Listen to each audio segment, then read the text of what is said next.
Hoje nós vamos fazer mais uma tag, se eu fosse e por quê.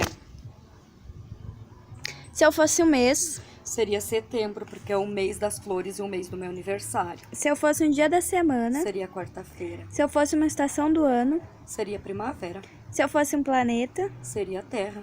Se eu fosse uma direção. Seria sul. Se eu fosse um móvel. Seria um sofá. Se eu fosse um pecado. Seria a gula.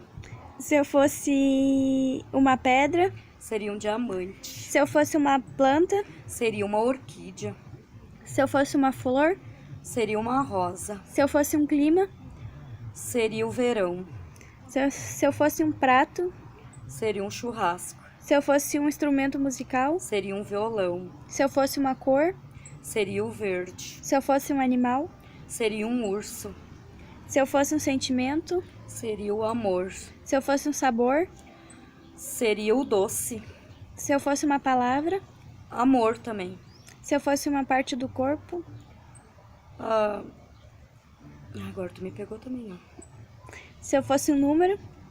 7. Se eu fosse uma música. Um amor perfeito.